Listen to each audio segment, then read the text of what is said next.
ಮಾತಾ ಮಾಣಿಕೇಶ್ವರಿ ಅಮ್ಮನವರ ದೇವಸ್ಥಾನದ ಉದ್ಘಾಟನೆಯ ಕುರಿತು ಇಂದು ಈ ಪತ್ರಿಕಾಗೋಷ್ಠಿ ನಡೆಸಲು ಕಾರಣವೇನೆಂದರೆ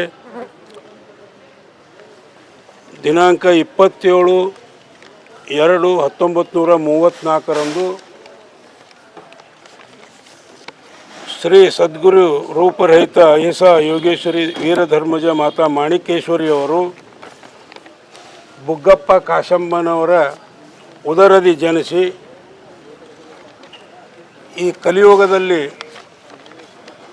ಅಗಾಧವಾದಂಥ ಲೀಲೆಯನ್ನು ಶ್ರೀ ಕ್ಷೇತ್ರ ಯಾನಗುಂದಿ ಮಾಣಿಕ್ಯಗಿರಿಯಲ್ಲಿ ಅವರು ಅನೇಕ ಪವಾಡಗಳನ್ನು ಮಾಡಿ ತೋರಿಸಿದ್ದಾರೆ ಮತ್ತು ಅನೇಕ ಎಲ್ಲ ಧರ್ಮದ ಜನರಿಗೆ ಒಳ್ಳೆಯ ಮಾರ್ಗವನ್ನು ತೋರಿಸುತ್ತಾ ಇಡೀ ಮಾನವ ಕುಲಕ್ಕೆ ಉದ್ಧಾರ ಮಾಡತಕ್ಕಂಥ ಕಾರ್ಯ ಮಾಡಿದಂಥ ಮಾತಾ ಮಾಣಿಕೇಶ್ವರಿ ಅಮ್ಮನವರ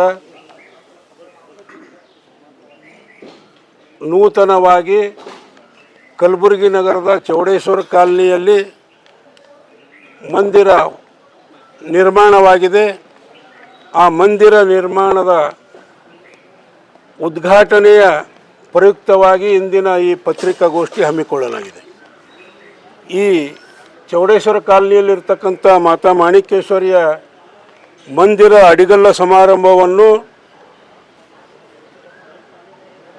ದಿನಾಂಕ 26/7/2015 ಕಟ್ಟಡದ ಅಡಿಗಲ್ಲು ಸಮಾರಂಭವನ್ನು ಮಾಡಲಾಗಿದ್ದು, ಕಾರಣ ಈ ಮಂದಿರ ಕಟ್ಟಡ ನಿರ್ಮಾಣವನ್ನು ಮಾತಾ ಮಾಣಿಕೇಶ್ವರಿ ಅಮ್ಮನವರ ಗಮನದಲ್ಲಿಟ್ಟೇ ಈ ಕಾರ್ಯವನ್ನು ರೂಪಕ್ಕೆ ತರಲಾಗಿತ್ತು. ನಮ್ಮ ಒಂದು ಬೇಡಿಕೆ, ನಮ್ಮದ ವೈಯಕ್ತಿಕವಾಗಿ ನಮ್ಮ ಜನರ ಬೇಡಿಕೆ ಏನಿತ್ತಪ್ಪ ಅಂತಂದ್ರೆ, ಮಾತಾ ಮಾಣಿಕೇಶ್ವರಿ ಅಮ್ಮನವರ ಜೀವಿತಾವಧಿಯಲ್ಲೇ ಈ ಮಂದಿರ ಉದ್ಘಾಟನೆ ಮಾಡಬೇಕಂತೇಳಿ ಒಂದು ನಮ್ಮೆಲ್ಲರ ಆಶಾಭಾವನೆ ಆಗಿತ್ತು. ಆದರೆ ಅದು ದೇವರ ಕೃಪೆ, ಅಮ್ಮನವರ ಕೃಪೆ, ಅಮ್ಮನವರ ಒಂದು ಅನುಭವದ ಮತ್ತು ಆ ಧಾರ್ಮಿಕ ಜನರ ಒಂದು ನೇಮದ ಪ್ರಕಾರ ಯಾವುದೇ ಗುಡಿ ನಿರ್ಮಾಣ ಆಗಬೇಕಾದ್ರೆ ಆ ಸಂತರು, ಶರಣರು, ಶರಣಿಯರು ಲಿಂಗೈಕ್ಯ ಆದ ನಂತರ ಆ ಅಂಥವರ ಗುಡಿಗಳ ಉದ್ಘಾಟನೆ ಆಗ್ತಾವ, ಗುಡಿಗಳು ಪ್ರಾರಂಭ ಆಗ್ತಾವ, ಅವರ ಒಂದು ಏನಂತಾರೆ ಮೂರ್ತಿ ಸ್ಥಾಪನೆ ಆಗ್ಲಿಕ್ಕೆ ಸಾಧ್ಯ. ಆ ಕಾರಣಕ್ಕಾಗಿ ಎಷ್ಟೇ ದುಡ್ಡಿದ್ದರೂ ಭೀ, ಎಷ್ಟೇ ಮಾಡ್ತಕ್ಕಂಥ ನಮ್ಮ ಬಳಿ ಸಾಮರ್ಥ್ಯ ಇದ್ದರೂ ಭೀ ಅವ್ರು ಲಿಂಗೈಕ್ಯ ಆಗತ್ತನ ಗುಡಿ ಉದ್ಘಾಟನೆ ಆಗ್ಲಿಕ್ಕೆ ಸಾಧ್ಯ ಆಗಲಿಲ್ಲ. ಅದು ಅಮ್ಮನವರ ಒಂದು ದೊಡ್ಡ ಶಕ್ತಿ. ನಾವು ಪ್ರಯತ್ನ ಮಾಡಿ, ಆದರೂ ಅಮ್ಮನವ್ರ ಮನಸ್ಸಿಗೆ ಬರಬೇಕಲ್ಲ, ಅದು ಅವ್ರ ಮನಸ್ಸಿಗೆ ಬಂದಿಲ್ಲ. ಅವ್ರ ಲಿಂಗೈಕ್ಯ ಆದ ನಂತರ ಈ ಗುಡಿ ಇವತ್ತು ಉದ್ಘಾಟನೆ ಆಗುವ ಒಂದು ಸಮಯ ಕೂಡಿ ಬಂದಿದೆ. ಈ ಗುಡಿಯ ಉದ್ಘಾಟನೆ ಕಾರ್ಯಕ್ರಮವನ್ನು 16/8/2025 ಹಮ್ಮಿಕೊಳ್ಳಲಾಗಿದೆ. ಈ ಒಂದು ಗುಡಿಯ ನಿರ್ಮಾಣವಾಗಬೇಕಂದ್ರೆ ಅಷ್ಟು ಸರಳ ಮಾತಲ್ಲ. ಇಡೀ ನಮ್ಮ ಕಲಬುರಗಿ ಒಳಗೆ ಒಂದು ಕೋಟ್ನೂರು ಮಠ, ಅದಾದ ನಂತರ ಅಂಥ ಬೃಹತ್ ನಿರ್ಮಾಣವಾಗಿದ್ದು ಇದು 2ನೇ ಗುಡಿ. ನಮ್ಮ ಮಾತಾ ಮಾಣಿಕೇಶ್ವರಿ ಅಮ್ಮನವರ ಗುಡಿ, ಮಾತಾ ಮಾಣಿಕೇಶ್ವರಿ ಅಮ್ಮನವರ 2ನೇ ಗುಡಿ ಅಂದ್ರೆ, ಮೊದಲನೇ ಮಾತಾ ಮಾಣಿಕೇಶ್ವರಿ ಅಮ್ಮನವರ ಸ್ಥಾನ ಯಾನಗುಂದಿ, 2ನೇ ಸ್ಥಾನ ಚೌಡೇಶ್ವರ ಕಾಲನಿ ಒಳಗೆ ನಿರ್ಮಾಣ ಆಗಿರ್ತಕ್ಕಂಥ ಮಾತಾ ಮಾಣಿಕೇಶ್ವರಿ ಅಮ್ಮನವರ ಗುಡಿ ಅನ್ಬೋದು ಅಥವಾ ಆಶ್ರಮ ಅನ್ಬೋದು. ಇದು ಬಹಳ ಅದ್ಭುತವಾದ ಗುಡಿ ನಿರ್ಮಾಣವಾಗಿದೆ. ಇದಕ್ಕೆ ಮೂಲ ಕಾರಣಕರ್ತರು ಯಾರಪ್ಪ ಅಂತಂದ್ರೆ, ಸುಮಾರು ಇಲ್ಲಿ 50 ವರ್ಷ ಮೇಲ್ಪಟ್ಟವಾಗಿ ಇಲ್ಲಿ ಅಮ್ಮನವರ ಮಂದಿರ ಅದ. ಈ ಮಂದಿರಕ್ಕೆ ಅನೇಕ ಭಕ್ತರಂದ್ರೆ ಸಣ್ಣ ಭಕ್ತರು ಹಿಡಿದು ಅತಿ ಕೋಟ್ಯಾಧೀಶ್ವರು ಈ ಅಮ್ಮನವರ ಭಕ್ತರಿದ್ದಾರೆ. ಇಲ್ಲಿ ಬರ್ತಾರೆ ಹೋಗ್ತಾರೆ. BG ಪಾಟೀಲ್ ಅಂತವರು, ಸುಭಾಷ್ ಕಟ್ಪೀಸ್ದಂಥವ್ರು, ಅನೇಕ ಗಣ್ಯರು ಈ ಅಮ್ಮನವರ ಭಕ್ತರ. ಇಲ್ಲಿ ಅವ್ರದ್ದು ಸ್ವಲ್ಪ ದೇಣಿಗೆ ಅದ. ಅದ್ರ ಜೊತೆಗೆ ಸನ್ಮಾನ್ಯ ಶ್ರೀ ತಿಪ್ಪಣ್ಣಪ್ಪ ಕಮಕ್ನೂರವರು ಮತ್ತು ಶಿವರಾಯ ಕಮಕ್ನೂರವರು, ಅವರು ಅಮ್ಮನವರ ಸ್ವಭಾವದವರೇ ಅದಾರ. ಅವರು ಸಮ್ಮುಖದಲ್ಲಿ ಮತ್ತು ನಮ್ಮ ಗುಡಿಯ ಅಧ್ಯಕ್ಷರಾದ ಜಗನ್ನಾಥ್ ಭೀಮನಹಳ್ಳಿಯವರು ಮತ್ತು ಪಾಪ ಇದಕ್ಕೆ ಇನ್ನೊಬ್ಬರು ಪ್ರಯತ್ನ ಪಟ್ಟಾರ, ವಿನೋದ್ ಅವರು ನಿಧನರಾಗಿದ್ದಾರೆ. ಅವ್ರಿಗೂ ಇವತ್ತು ನೆನೆಸ್ಕೊಳ್ಬೇಕಾಗ್ತದೆ. ಅವ್ರನ್ನೂ ಭಾಳ ಕಷ್ಟಪಟ್ಟಾರ. ಮತ್ತು ನಮ್ಮ ದೇವೇಂದ್ರಪ್ಪ ಯರಗೋಳವರು ಎಲ್ಲಕ್ಕಿಂತ ಹೆಚ್ಚಾಗಪ್ಪ ಅಂದ್ರೆ ನಮ್ಮ ಅರ್ಜುನ್ ಜಮಾದಾರವರು ಹಗಲು ರಾತ್ರಿ ಕಷ್ಟಪಟ್ಟಾರ. ಮತ್ತು ನಮ್ಮ ರುಕ್ಮಣ್ಣನವರು ಮತ್ತು ನಿಂಗಣ್ಣವರು ಇನ್ನೂ ಭಾಳ ಅಂದ್ರೆ ಶಿವರಾಯ ಕಮಕ್ನೂರವರು, ಜಗನ್ನಾಥ್ ಭೀಮನಳ್ಳಿಯವರು, ಅರ್ಜುನ್ ಜಮಾದಾರವರು, ಸಂಗಮನಾಥ್ ಕಣ್ಣಿಯವರು, ದೇವೇಂದ್ರಪ್ಪ ಯರಗೋಳವರು, ರಾಜು ಸೊನ್ನವರು ಮತ್ತು ಬಸವರಾಜ್ ಜಂಬಗ ಅವರು. ಅವ್ರ ಜೊತೆಗೆ ನಾವು ನಮ್ಮಂಥವ್ರು ಯಾವಾಗರೇ ಏನಾರೇ ಅಡಚಣೆ ಬಂದಾಗ ಏನಾರೇ ಸಮಯ ಸಿಕ್ಕಾಗ ನಾವು ಅಲ್ಪ ಸ್ವಲ್ಪ ಹೋಗಿರ್ಬೋದು.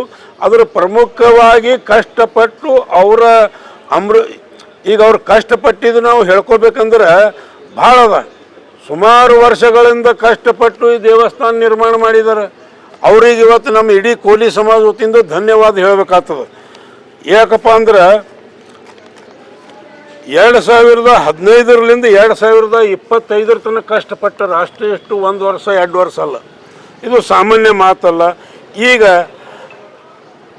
15/8/2025 ಅಮ್ಮನವರ ಕಳಸ ಶ್ರೀ ಶರಣಬಸವೇಶ್ವರ ದೇವಸ್ಥಾನದಿಂದ ಮೆರವಣಿಗೆಯ ಮೂಲಕ ಎಲ್ಲ ಸಕಲ ಸಂಗೀತ ವಾದ್ಯ ವೈಭವಗಳೊಂದಿಗೆ ಆಗಮಿಸಿ ಕಳಸಾರೋಹಣವಾಗಿ ಆನಂತರ 16ನೇ ತಾರೀಕು ಗುಡಿ ಉದ್ಘಾಟನೆ ಆಗಿ ಸಾಯಂಕಾಲ ಶ್ರೀ ಮಾತಾ ಮಾಣಿಕೇಶ್ವರಿ ಅಮ್ಮನವರ ಮೂರ್ತಿ ಪ್ರತಿಷ್ಠಾಪನೆ ಆಗ್ತದೆ. ಈ ಮೂರ್ತಿ ಪ್ರತಿಷ್ಠಾಪನೆಗೆ ಕಲಬುರಗಿ ಜಿಲ್ಲೆಯ ಉಸ್ತುವಾರಿ ಮಂತ್ರಿಗಳು ಮತ್ತು ಎಲ್ಲ ಶಾಸಕರು ಮತ್ತು ಎಲ್ಲ ಸರ್ಕಾರಿ ಅಧಿಕಾರಿಗಳು ಜೊತೆಗೆ ಇದರ ಅಧ್ಯಕ್ಷತೆಯನ್ನು ಸನ್ಮಾನ್ಯ ತಿಪ್ಪಣ್ಣಪ್ಪ ಕಮಕ್ನೂರವರು ವಹಿಸ್ತಾ ಇದ್ದಾರೆ. ಅವ್ರ ನೇತೃತ್ವದೊಳಗೆ 16ನೇ ತಾರೀಕು ಮಂದಿರ ಮತ್ತು ಮೂರ್ತಿ ಪ್ರತಿಷ್ಠಾಪನೆ ಆಗಲಿದೆ. 3 ದಿನಗಳ ಈ ಕಾರ್ಯಕ್ರಮದಲ್ಲಿ ಯಾನಗುಂದಿಯ ಕ್ಷೇತ್ರದ ಮುಖ್ಯ ಗುರುಗಳಾದ ಶಿವಯ್ಯ ಸ್ವಾಮಿ ಅವರು ಕೂಡ ಅವರ ನೇತೃತ್ವ ವಹಿಸಲಿದ್ದಾರೆ. ಸ್ವಾಮಿಯವರು ಅದರ ಜೊತೆಗೆ ಇನ್ನು ಅನೇಕ ಮಠಾಧೀಶ್ವರರು, ಶರಣರು, ಸಂತರು ಆಗಮಿಸಲಿದ್ದಾರೆ. ಇದು ಕಲಬುರಗಿ ಒಳಗೆ ಬಹಳ ಭವ್ಯವಾದಂಥ ಮೆರವಣಿಗೆ ಮತ್ತು ಮಂದಿರ ಉದ್ಘಾಟನೆ ಮತ್ತು ಮೂರ್ತಿ ಸ್ಥಾಪನೆ ಕಾರ್ಯಕ್ರಮ ನಡೆಯಲಿದ್ದು, ಇದಕ್ಕೆಲ್ಲ ಸಕಲ ಸದ್ಭಕ್ತರು ಬಂದು ಇಂಥ ಒಂದು ಕಾರ್ಯಕ್ರಮದಲ್ಲಿ, ಮೂರ್ತಿ ಸ್ಥಾಪನೆ ಕಾರ್ಯಕ್ರಮದಲ್ಲಿ ಭಾಗಿಯಾಗಿ ಆ ಮಾತಾ ಮಾಣಿಕೇಶ್ವರಿ ಅಮ್ಮನವರ ಪ್ರೀತಿಗೆ ಪಾತ್ರರಾಗಬೇಕಂತೇಳಿ ಸಾರ್ವಜನಿಕರಲ್ಲಿ ಮಂದಿರದ ಪರವಾಗಿ ಮತ್ತು ಮಂದಿರದ ಕಮಿಟಿಯ ಎಲ್ಲ ಪ್ರಮುಖರ ಪರವಾಗಿ ನಾನು ಅಮೃತ್ ಡಿಗ್ಗಿ ಸಾರ್ವಜನಿಕರಿಗೆ ಆಹ್ವಾನ ಕೊಡುತ್ತಿದ್ದೇನೆ. ಧನ್ಯವಾದಗಳು. ಶ್ರೀ ಸದ್ಗುರು ರೂಪರಹಿತ ಅಹಿಂಸಾ ಯೋಗೇಶ್ವರಿ ವೀರಧರ್ಮಜ ಮಾತಾ ಮಾಣಿಕೇಶ್ವರಿ ಅಮ್ಮನವರ ಪಾದಗಳಿಗೆ ನಮಸ್ಕರಿಸುತ್ತಾ, ನೂತನವಾಗಿ ಕಟ್ಟಡವಾಗಿರುವ ಮಾತಾ ಮಾಣಿಕೇಶ್ವರಿ ದೇವಸ್ಥಾನದ ಅಧ್ಯಕ್ಷತೆ ವಹಿಸಿದ ಶ್ರೀ ವಿಧಾನ ಪರಿಷತ್ ಸದಸ್ಯರಾದ ಶ್ರೀ ತಿಪ್ಪಣ್ಣಪ್ಪ ಕಮಕ್ನೂರವರ ನೇತೃತ್ವದಲ್ಲಿ ಒಂದು ನೂತನವಾಗಿ ಕಟ್ಟಡ ನಿರ್ಮಾಣವಾಗಿದೆ. ಇದೇ ಕಟ್ಟಡ ನಿರ್ಮಾಣವನ್ನು ಇದೇ ಆಗಸ್ಟ್ 16ರಂದು ಉದ್ಘಾಟನೆ ಇರುತ್ತದೆ. ಆದ ಕಾರಣ ಎಲ್ಲ ಭಕ್ತರು ಬಂದು ಈ ಕಾರ್ಯಕ್ರಮಕ್ಕೆ ಭಾಗವಹಿಸಿ ಅಮ್ಮನವರ ಒಂದು ಆಶೀರ್ವಾದವನ್ನು ತೆಗೆದುಕೊಂಡು ಹೋಗಬೇಕಾಗಿ ದೇವಸ್ಥಾನದ ಕಮಿಟಿ ವತಿಯಿಂದ ವಿನಂತಿ. ರಾಜು ಸ್ವನ್, ಕೋಶಾಧ್ಯಕ್ಷರು, ಗುಲ್ಬರ್ಗ.